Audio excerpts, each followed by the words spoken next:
ഇത് മാസ് മോട്ടോഴ്സിൽ നിന്നാണ് Honda Activa 3G വണ്ടി നമ്മൾ വർക്കിന് വേണ്ടിയിട്ടുണ്ട്. നമുക്ക് അതിനകത്ത് പറഞ്ഞത് general service, engine oil check ചെയ്ത് മാറ്റാം, വാട്ടർ സർവീസ് ചെയ്യാം.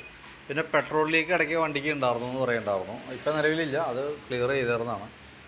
അത്ര കേസാണ് മെയിനായിട്ട് പറഞ്ഞത് കേട്ടോ. അപ്പോൾ നമ്മൾ വണ്ടി ഓടിച്ച് നോക്കി വർക്കിന് കയറ്റി ബാക്ക് ബ്രേക്കിൻ്റെ ഭാഗം തൊട്ട് നമ്മൾ ചെക്ക് ചെയ്യാൻ വേണ്ടിയിട്ട് അയച്ചിട്ടുണ്ട്. ബ്രേക്ക് ലൈൻഡർ കമ്പനി ലൈൻഡർ കിടക്കുന്നത് ഹോണ്ടയുടെ ഒറിജിനൽ ലൈൻഡറാണ്, പുതിയ ലൈൻഡറാണ്. അപ്പോൾ ബ്രേക്ക് ക്യാമൊക്കെ ഒന്ന് അഴിച്ച് ഗ്രീസ് ചെയ്ത് നമുക്ക് റീസെറ്റ് ആക്കാം. ബാക്ക് വീൽ പിടിപ്പിക്കുന്നത് ഈ ഒരു ഷാഫ്റ്റും വേണം. അതിൻ്റെ ബെയറിങ്ങിൻ്റെ ഒക്കെ പ്ലേ നമ്മൾ ചെക്ക് ചെയ്ത് വേറെ കംപ്ലയിൻ്റ് ഒന്നുമില്ല. അതേപോലെ ഗിയർ ബോക്സ് ഓയിലൊക്കെ നമ്മൾ ചെക്ക് ചെയ്ത് നല്ല ഓയിലാണ് കേട്ടോ. പിന്നെ അതേപോലെ ടയറൊക്കെ അത്യാവശ്യം കണ്ടീഷനാണ്, ഹബിനകത്ത് വേറെ പ്രോബ്ലം ഒന്നുമില്ല. അപ്പോൾ നിലവിൽ ബ്രേക്ക് ക്യാമൊന്ന് അഴിച്ച് ഗ്രീസ് ചെയ്ത് റീസെറ്റ് ചെയ്താൽ മതി. പിന്നെ അതേപോലെ നമ്മളതിൻ്റെ എയർ ഫിൽറ്ററിൻ്റെ ഭാഗമൊക്കെ ഒന്ന് ചെക്ക് ചെയ്യുന്നുണ്ട്. എയർ ഫിൽറ്റർ നമുക്ക് ഈ ഒരു സർവീസ് കൂടിയും തുടച്ച് ക്ലീൻ ചെയ്ത് റീസെറ്റ് ആക്കാം. അടുത്ത സർവീസിൽ എന്തെങ്കിലും മാറ്റേണ്ടതായിട്ട് വരും കേട്ടോ.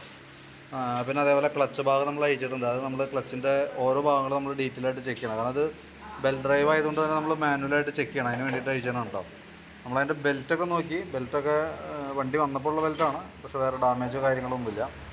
പിന്നെ അതേപോലെ നമ്മളതിൻ്റെ വേരിയേറ്റർ ബോഡി, ബോസ് ഡ്രൈവ് കാര്യങ്ങളൊക്കെ നമ്മൾ ചെക്ക് ചെയ്യുന്നുണ്ട്. അതിൻ്റെ വേരിയേറ്റർ ബോഡി കാര്യങ്ങളൊക്കെ ഓക്കെയാണ്.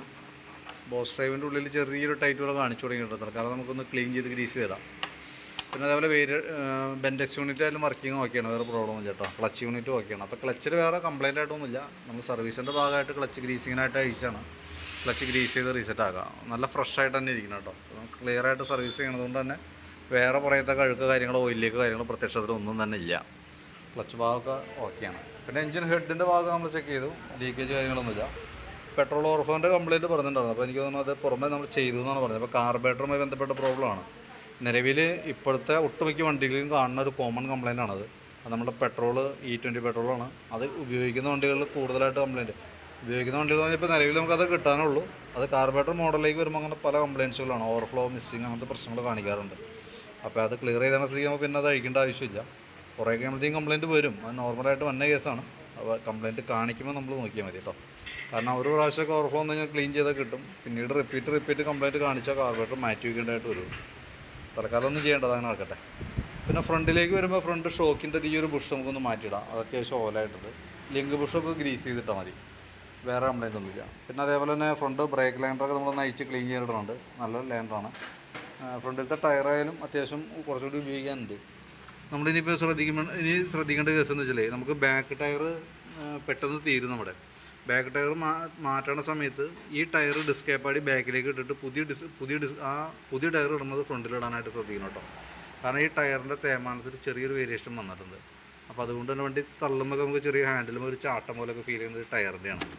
അപ്പോൾ അത് കൈയോടെ ബാക്കിലേക്ക് ഇട്ടാൽ ഞങ്ങൾ തീർന്നു നോക്കോളും. നമുക്ക് ഫ്രണ്ട് ടയർ പുതിയത് ഇടുന്നത് ഫ്രണ്ടിലേക്ക് ഇട്ടാൽ മതി.